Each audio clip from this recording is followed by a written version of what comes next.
We had someone write in on the comments from another video asking if we could make a video working with the colt's feet, so that's what we're doing. So this is Slash, and she and a few other fillies or colts were in the round pen, and they were playing around while I was working with another horse, and she got a little sweaty, which actually kind of helps. She's not quite so sensitive when I start this. I've never handled her feet very much or touched her legs very much below her belly, and I've never picked her feet up yet, so this is her first time. And the way I always start out with I put a rope around their legs to kind of help give me some contact with them prior to touching them any other way. And the way I put that on there, you'll notice that I got my hand up on her shoulder there, so I kind of prepare her, or give her a little feel of my hand before I start picking up on that leg.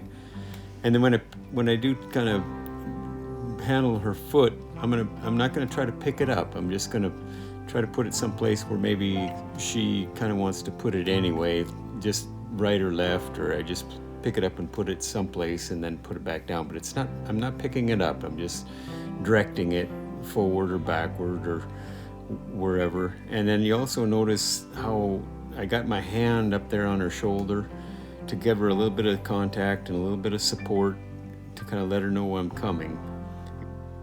So at first I keep my hand down real low with the rope. I'm just directing left and right, and then after I've kind of gotten her to where she's kind of pretty good about that, then I'll start picking it up, but not until she's kind of soft about it going the other way. Now I can kind of pick it up and hold it, and then I won't hold it too long. Before she feels like she needs to take it away, I'll just let her put it back down again, and then she's done that a little bit, and now I'll let her work at this.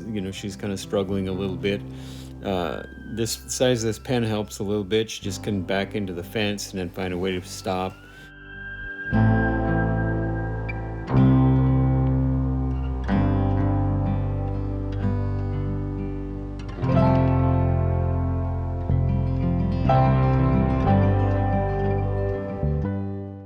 I think my favorite part of watching this is it doesn't seem like you have a set agenda on just picking her feet up. You're letting her take her time and figure things out here.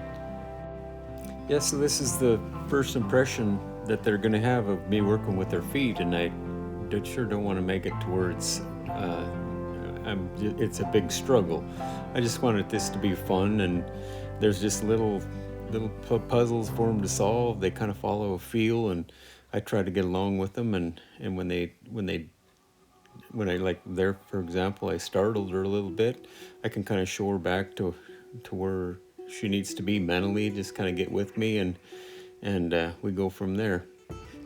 So I'm going to shorten her lead rope up here just a little bit, but I want you to really notice that she's getting a little anxious, and there's some anxiety.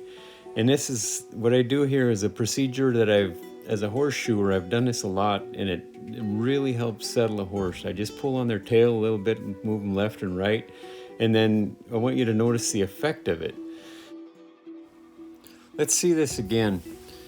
I know this procedure of pulling on their tail is probably going to offend some people. They might associate it with me pulling on a ponytail, but it really has a good effect on a horse. I use it for shoeing all the time on older horses, or in this case.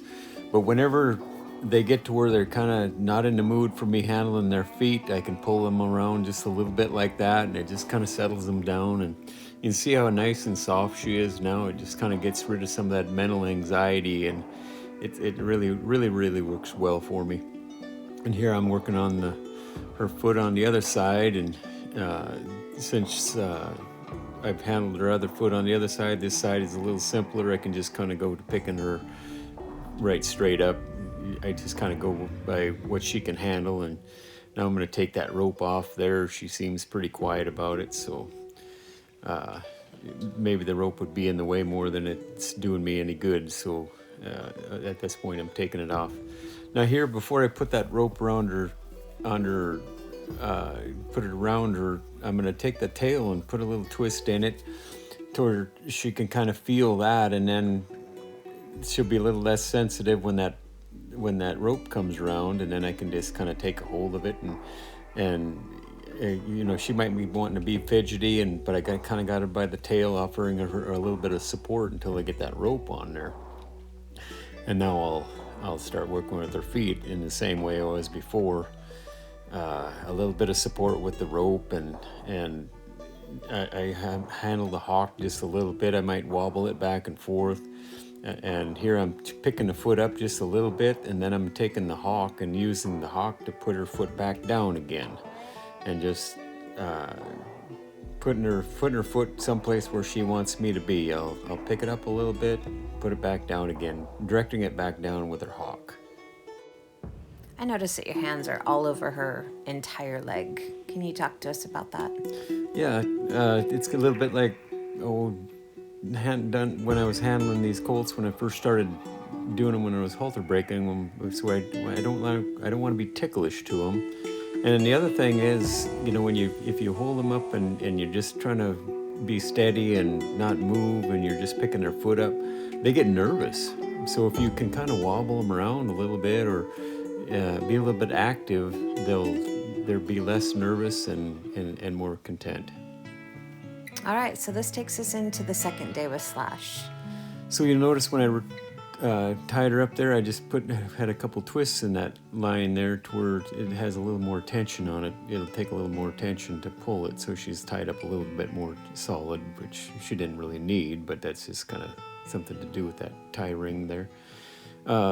I put the rope on her, and as usual, and you know, I thought maybe would have to use it, but you know, she was so quiet that I didn't need it. And here, as I talked about just a minute ago, you know, instead of just holding them up steady, I pick them up and rock them around and move them around a little bit. It just kind of takes the edge off, and it also makes them to where they're used to that too. But a lot of it is, it's easier for them if I'm actively moving it. It kind of takes away that tension. Can we talk real quick about the surface that you're doing this on? Yeah, this is a pen that she's used to being in, and you know, it's got that dirt floor to where it's quiet. You know, when she's walking around on it, it doesn't make noise, and she's got good traction. And you know, that's something I think I've seen people shoeing horses, and they're in an alleyway of their barn or something, and it's on either a wood or maybe a concrete surface, and the horse is kind of, as he moves around, it makes noise, and you know, the traction isn't great, so they have a chance of slipping and sliding, and all those things make a lot of tension for the horse. And even if they're used to it, when you start doing something like this, it adds tension. So here I'm rocking her leg around back and forth and tapping on her. And if she feels like she needs to put her foot down, you know, I might go part way with her, and then in the positions like this where she's almost ready to put it down, I can just kind of let her handle me all the way to there. Now she kind of wanted to take over just a little bit, and I took her by the hawk and directed her and gave her a little support. And so the whole procedure, I'm kind of with her, and we're working together, and it's really working well. Well, I'd say it looks like she's doing pretty good for day 2. Yeah, she's doing well. And here again, rocking and tapping on her foot a little bit, and where she feels like I can go a little further, I go on. And if she's not quite ready, I'll wait for her to get a little bit more ready, and that's kind of the way it goes. If you have another suggestion for a video, please let us know. We appreciate you being with us today. So long for now.